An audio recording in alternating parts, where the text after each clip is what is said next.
Imagine this. You're deep behind enemy lines. Night falls over France.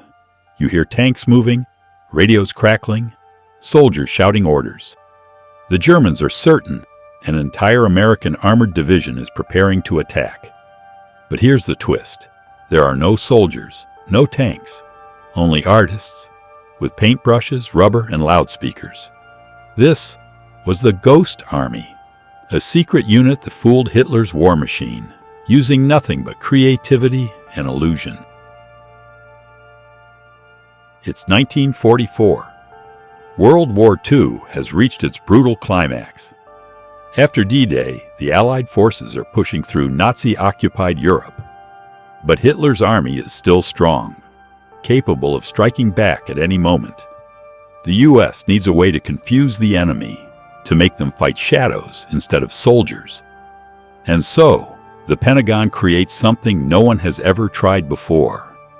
A secret unit known only as the 23rd Headquarters Special Troops. 1,100 men. No real weapons. Only paint, sound, and imagination. These men weren't ordinary soldiers. They were painters, sculptors, designers, engineers, even fashion illustrators. Some came from the Yale School of Art and Cooper Union. One of them would later become a world-famous designer, Bill Blass. Another, the modern artist Ellsworth Kelly. They were told, "You're going to fight the war," with deception. Their mission, to create illusions so real, the Germans would believe entire divisions were right in front of them.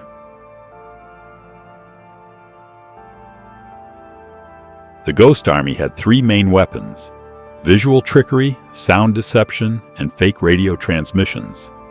1. Visual illusion. They built inflatable tanks that looked real from the air. Full-size Sherman tanks made of rubber. They painted fake tire tracks, hung laundry on lines, and even placed cardboard soldiers to complete the illusion. They could build a fake division, hundreds of vehicles, overnight. 2. Sound deception. Their sound engineers used massive loudspeakers mounted on trucks. They had recorded battle noises, tanks, jeeps, artillery fire, in stereo at Fort Knox. These could be heard up to 15 miles away. They played them at night to make the Germans believe a massive army was on the move. They mimicked authentic radio chatter, call signs, timing, military jargon. Every word sounded real.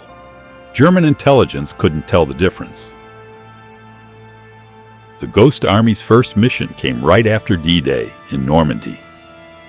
The Allies were advancing, and they needed the Germans to think a major force was positioned elsewhere. The Ghost Army set up fake camps, rows of rubber tanks, fake trucks, and radio chatter. From the air, it looked like a full division. The Germans took the bait. They redirected artillery toward the fake camp, sparing the real troops. It worked, and from that day, the Ghost Army was unleashed across Europe.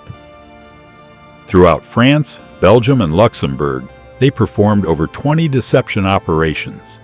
Sometimes they operated just a few hundred meters from the front lines. They were constantly at risk. If the Germans found out the truth, they'd be slaughtered.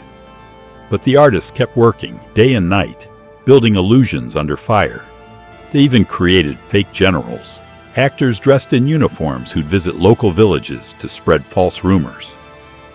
One soldier later said, "We were acting in the greatest performance on earth, and the audience had guns."